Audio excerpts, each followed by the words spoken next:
American troops in Bosnia check out the territory. Their commander says it is dangerous, but we are ready. Absolute paralysis in France. Striking workers tell the government we will not back down. And new regulations to make seafood safer. And real questions about how effective they will be.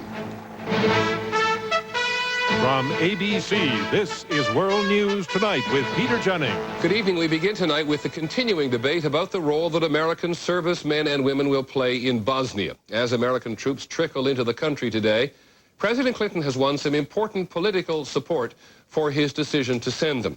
Former Presidents Bush and Ford and the former chairman of the Joint Chiefs of Staff, Colin Powell, have said while they have their misgivings, U.S. prestige is on the line, the troops are on their way, and the time for debate is over. Not necessarily true, but our first report is from the Bosnian city, where the U.S. will make its headquarters. ABC's Sheila McVicker is in Tuzla. In countryside that one American soldier said reminded him of home, a U.S. reconnaissance team tramped through the mud of northern Bosnia to scout locations for helicopter landing pads and tent cities. Near the front lines, they examined a recently rebuilt bridge to see if it could take the weight of the heavy American tanks that are due here in less than 2 weeks. And they sought advice from United Nations peacekeepers who have been on duty here throughout the 4 years of war. This area is very friendly. The American reconnaissance team, which numbers only 10, is not heavily armed. They are also under orders to keep a low profile and to negotiate their way out of any potential trouble. In 2 weeks' time, when the bulk of the U.S. force begins to arrive, those rules of engagement will be very different. Instead of light sidearms and pickup trucks, the U.S. soldiers will have every heavy weapon and armored vehicle they could need, and the right to use them. We have adequate rules of engagement, robust, some people call them. Force protection is the #1 priority of Task Force, the entire Task Force Eagle, and the entire I-4. General Cherry has spent the last 2 days driving with UN soldiers. Among his greatest concerns, he said tonight, are not only landmines and hostile forces, but the condition of the roads and the casualties that could be caused by accidents. We'll have to do a bit more road work earlier to facilitate our operation. For the time being, there are more reporters here than soldiers. And these Americans have thus far had little contact with the Bosnian people they have come to protect. Sheila McVicker, ABC News, Tuzla. This is John Cochran on Capitol Hill, where a bill giving broad support for the Bosnian mission hit a roadblock. Senate Leader Bob Dole, who had given partial backing, said he will delay a vote until next week. The reason was soon apparent. Dole's top deputy, Trent Lott, said he and a lot of other Republicans disagree with Dole. There is a great degree of resistance and concern about voting for a resolution that would authorize the troops. Dole tried to reassure rebellious Republicans that his resolution will hardly be a pat on the back for President Clinton. Maybe when Trent Lott and others see our final resolution, they'll understand that we say right up front, we don't agree with the president's policy. Dole is coming under fire for even partly backing the president. So Dole's office eagerly released the letter from former President Bush commending Dole for taking a statesman's stand in supporting President Clinton's decision. Down in North Carolina, Jesse Helms isn't supporting anything about Bill Clinton. And since the president somehow managed to miss his responsibility in Vietnam, wouldn't it be great to have the commander-in-chief go over to Bosnia and be on the ground with those troops for Christmas? The president has no plans to go to Bosnia, but he did meet with 3 Bosnian refugee families who told him American troops are essential for peace. I'm also satisfied that we have taken every possible precaution to minimize the risks to our troops. And in the end, despite its misgivings, Congress will make sure those troops have the material support they need. John Cochran, ABC News, Capitol Hill. Enormous amounts of that material support are being delivered by rail, and today, near a U.S. military base in Mannheim, Germany, American troops loaded their equipment onto trains for delivery to a NATO staging area in a small Hungarian town called Kaposvár across the border from Bosnia. When we come back, we'll have the other major news of the day. The labor strike in France keeps growing and growing. The little girl who was stabbed with a syringe, her family does not have a right to know whether her attacker has AIDS. And a place where a little American money is going a very long way. This is World News Tonight with Peter Jennings. Brought to you by Intel. This is Emily. She's writing a book report on a PC with an Intel Pentium processor inside. The Pentium processor has the power to make software look, sound, and feel more real, making Emily's homework assignment feel more like a field trip. The Intel Pentium processor.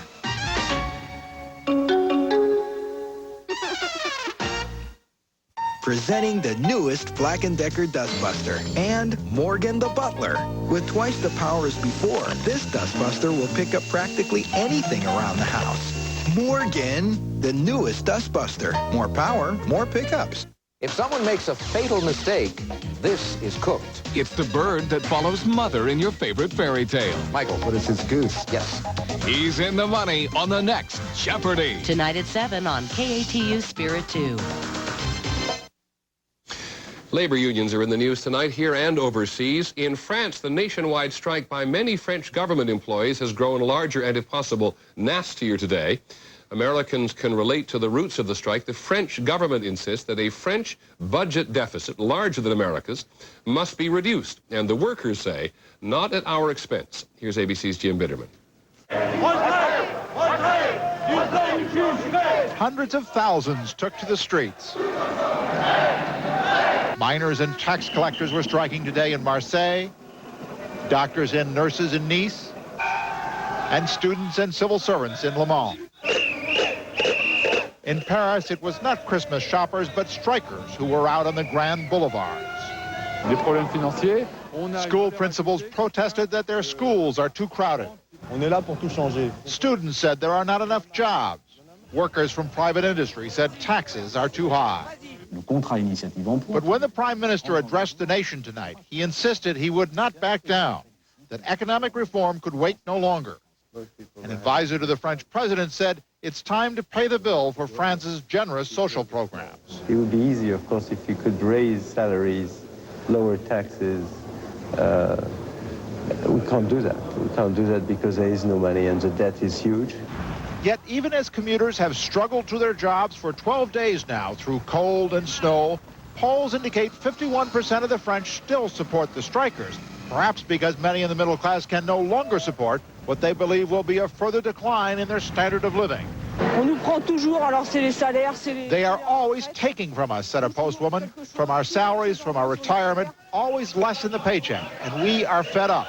Some were so fed up they turned to violence at the end of demonstrations tonight. Still, the government seems to be gambling it can keep the strikers under control until public opinion eventually turns against them. Jim Bitterman, ABC News, Paris. On the subject of opinion here in the United States, the balance of power between organized labor and employers has been going through an important shift for some time. Unions here, to put it fairly simply, generally see private industry as their adversary. And as recently as this week, private industry is demonstrating again that it has the upper hand. Here's ABC's John Donvan. When they start going back to work in Peoria, the workers who struck Caterpillar International will have won exactly nothing. After 17 months on the picket line, the United Auto Workers Union surrendered on all issues. Caterpillar, maker of mining and construction equipment, gets its way on hours worked, on union organizing, on job security, even on which of the 8,700 workers who went on strike can get their old jobs back. Because Caterpillar learned during the strike that it could make do with fewer workers. Profits were up, the stock price was up, union prestige and power were down. It has been a long and steady decline for the union movement in America. Their main weapon, the strike, is not the threat it once was. In a time of economic uncertainty, more workers are willing to cross the picket lines for a paycheck. Today, unions represent only 11% of the workforce of 108 million people, the lowest since the 1930s. Well, the word that has come to represent employment in the 1990s is fear. Workers fear about the future. They fear about their jobs. They fear about whether they'll be able to sustain their livelihood. In a climate of fear, I think you often have acts of people crossing a picket line. It was true at Caterpillar. During that strike, 4,000 workers crossed picket lines and kept the company in business. Or Memphis, Tennessee, where union pilots continue the job action they began last week against Federal Express. But many of the other workers there have staged protests against the striking pilots. We love the company, and we don't think it's fair that the union could come in and tell the company what to do. Time and again in the last 10 years, union officials have been quoted as saying it's time to draw the line, even as their power has eroded. They're saying it again now. We will not be a passive or a reactive leadership. We will be a proactive leadership. We'll be activists. A test of whether organized labor can rebound will come in Seattle at Boeing, where machinists have been on strike since October, and where the nation's top union leaders have already paid a visit to keep their forces in fighting spirit. John Donvan, ABC News, New York. On Wall Street today, another record. The Dow Jones Industrials gained nearly 38 points to close at 51.77. On the NASDAQ market, stocks lost nearly 4 points. A note about our industry today. Capital Cities ABC announced today it's going to create a new 24-hour-a-day news channel. Bob Iger, the president of Cap Cities ABC, and Rune Arledge, president of the news division, said it will provide national, international, and local news designed to involve our more than 200 affiliate stations. We have a group of correspondents and anchors at ABC News that is unparalleled in this business. And they are going to bring a dimension that competitors just don't have. It's about, I think, improving the overall quality of the programming that's made available to consumers around the country. And this takes, a giant step in that direction. The plan is to have the service on the air by 1997. We'll be back in just a moment. If you were to take every honor, every award, everything positive that's been said about the Toyota Camry and laid them end to end, you'd probably ask yourself, why did I do that? With option package savings, why not lease one for $249 a month, zero down, and come up with a few accolades of your own? The 1996 Camry, the gold standard from Toyota.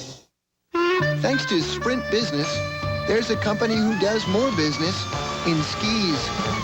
Sprint gave us an edge. Sprint worked with Volant and brought them real solutions to help them get ahead so they can check orders online from anywhere and promote new products through video conferencing. Now they do business a whole new way. And sales are really soaring. We'll help your business do more business. Call Sprint Business. For 15 years, we've taken good care of each other. We sure have. And to take better care of our health, we've started drinking Ensure. Ensure is recommended #1 by doctors as a source of complete, balanced nutrition. More than a vitamin supplement, Ensure has all the nutrients adults need to help stay healthy, active, be energetic. Drink Ensure as a meal. Or in between meals. Ensure. To your health, honey. To our health. Ensure, recommended #1 by doctors. How would your dentist recommend you clean your teeth? The Braun Oral-B Plaque Remover has been clinically proven to clean teeth better than a manual toothbrush. Its unique cup-shaped brush head removes plaque from deep between teeth and even below the gum line, leaving your teeth so clean you can feel it. And now kids can start brushing better too, with a model designed just for them. The Braun Oral-B Plaque Remover cleans better than a manual toothbrush. Join Barbara Walters with 10 of the most fascinating people of 1995. Box office sensation Jim Carrey. I'm just a carbon-based life form. Monica Seles, Christopher Reeve, and the latest passion of JFK Jr. If you were president, what would you do? It's an ABC special with Barbara Walters, Tuesday. Here in New York today, there was a lot of heated debate about a victim's right to know. It stems from an unprovoked attack on the city subway. A homeless man allegedly jabbed a little girl in the leg with a hypodermic needle. The debate is about why her family has no legal right to find out whether the man is infected with AIDS. Here's ABC's Aaron Brown. Colette Lopez was back at the hospital this morning for more tests. At age 6, she understands little about the fuss or the implications of the attack by a deranged man with a hypodermic needle. But her parents do understand and therefore are afraid. I will be living with the uncertainty, her mother said. I don't know what is going to happen to her. The man who allegedly attacked Colette is an escaped mental patient. Colette's parents would like to know if he has the HIV virus. But in New York, like in most other states, only convicted sex offenders can be forced to take the AIDS test. What I would like to see is a provision in the law that requires the compulsory testing of a defendant either in a sex crimes case or in any case where there could have been the transference of bodily fluid into the victim. But civil liberties groups argue that knowing whether the attacker has HIV doesn't answer the only real question here. Was the disease passed on to Colette? The calls for such testing are the kind of uninformed, hysterical reaction to any situation involving potential HIV transmission. But even in the worst case where the needle was contaminated with HIV, studies indicate the chances of it being passed along are no greater than 1 in 250. The Lopez family will watch the fight over changing the law and will wait for at least a month before the test results will show if their child contracted HIV. Aaron Brown, ABC News, New York. And now the American agenda. We've put health maintenance organizations on the agenda today, more specifically the relationship between care and cost. In Oregon, an HMO has agreed to pay $1 million to a woman who was refused a specific surgery by her HMO and subsequently lost the use of her hand. A neurosurgeon employed by the HMO had recommended the surgery. He was overruled by the HMO's director, who prescribed physical therapy, which didn't work.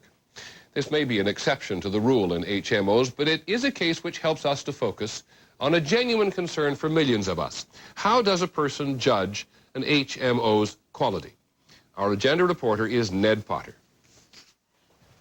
The Elefantes, Ralph and Adeline, say they like the New York health plan they joined, but they admit it was pure luck they did well.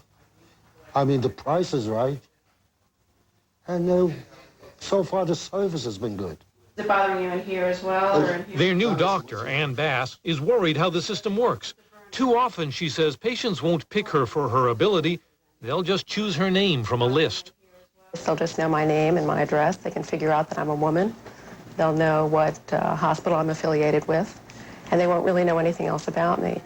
It's a nationwide problem. People and the companies that pay their health benefits are choosing HMOs without any way to tell if they're quality programs.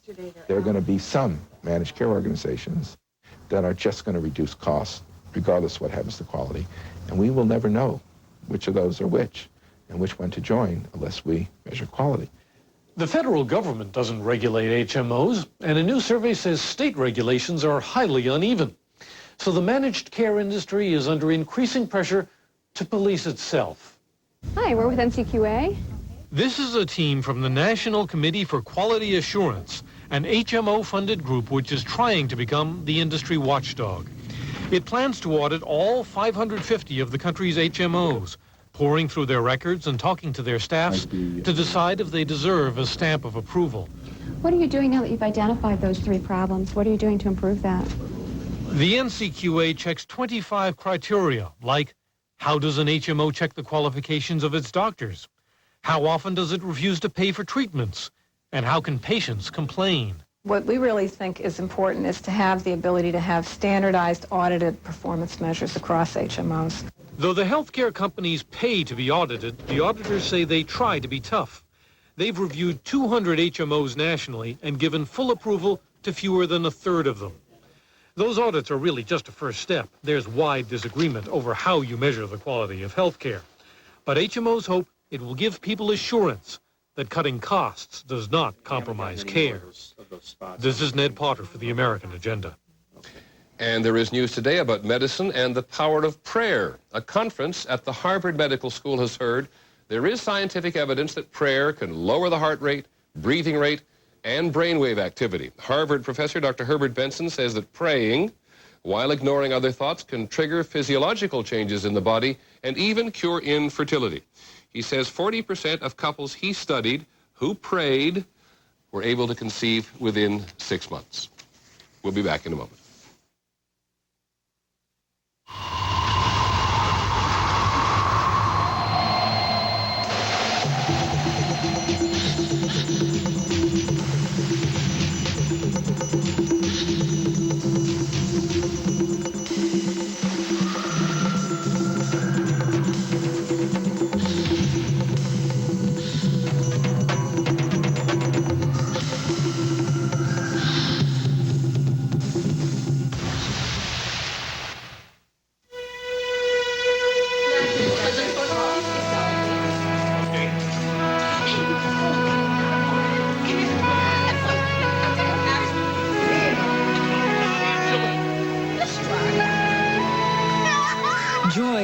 out like a pie.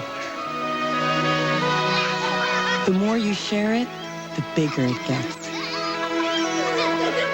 This is the fabric of our lives. This is cotton.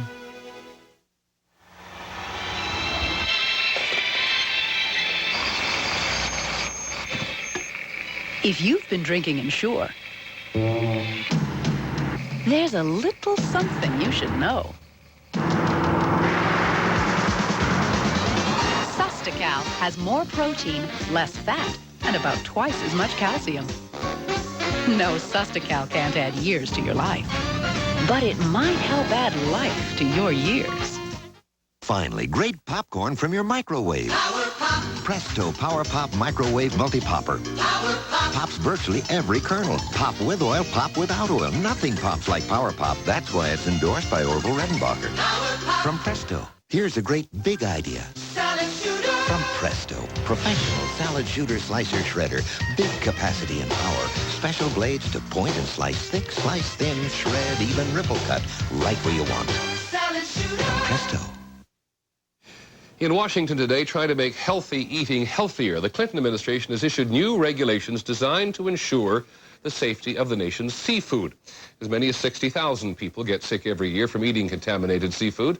Here's ABC's Lisa Stark on what might change. Under the new regulations, the nation's 5,000 seafood processors must establish procedures to prevent contamination and are required to keep detailed safety records about how the food is handled, cleaned, chilled, or cooked. The new regulations will not rely on people going in after the fact, after problems have occurred. We will have controls in place all the time, 365 days a year. Seafood is a $39 billion a year industry in the United States, which until now has been loosely regulated.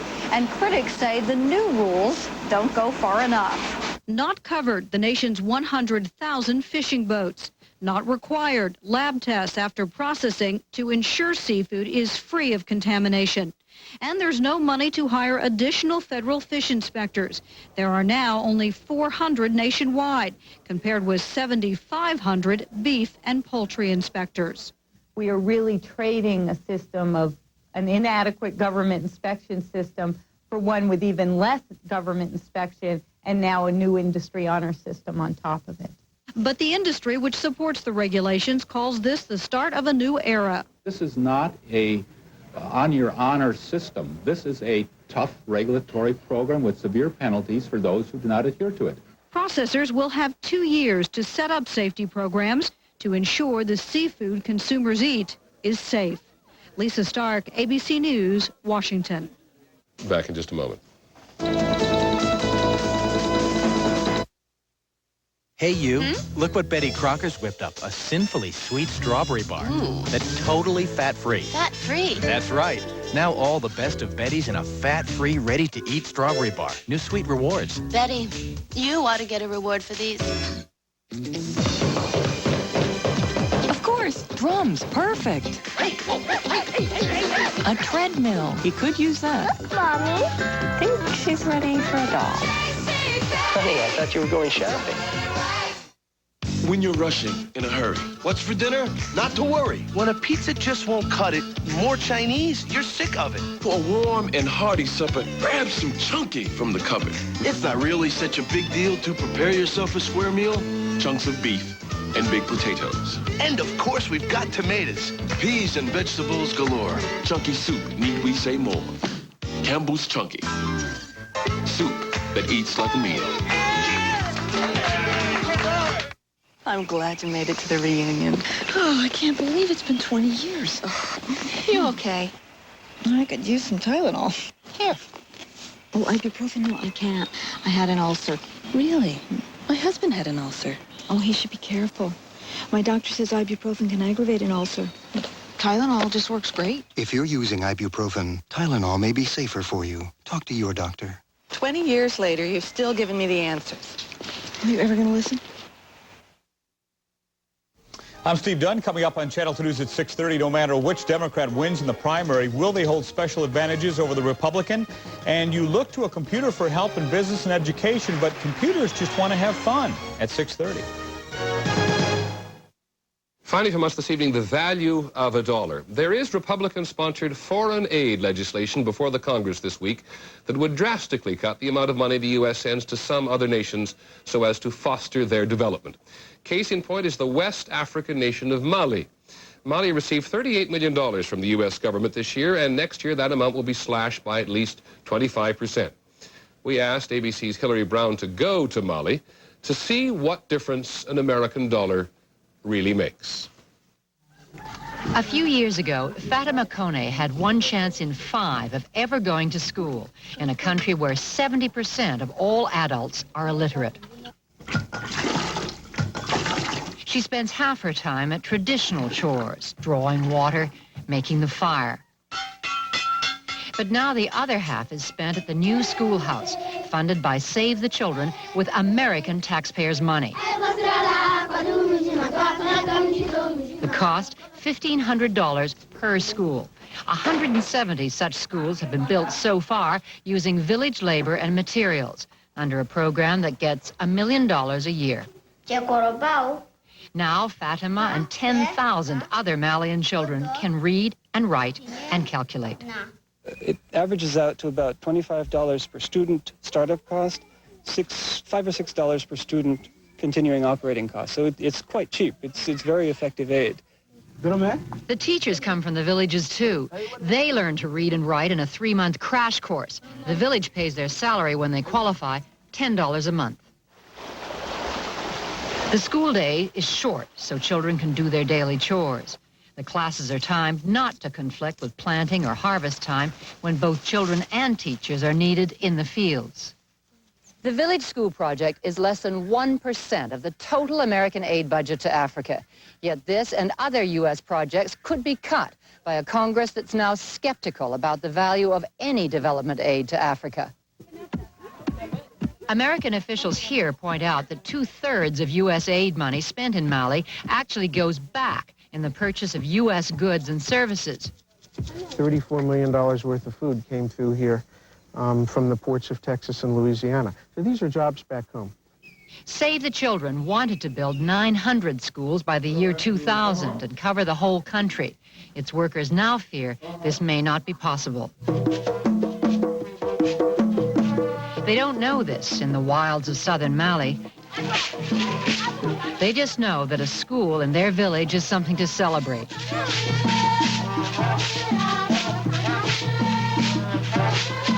That literacy can change the future of a whole generation, perhaps even the country itself.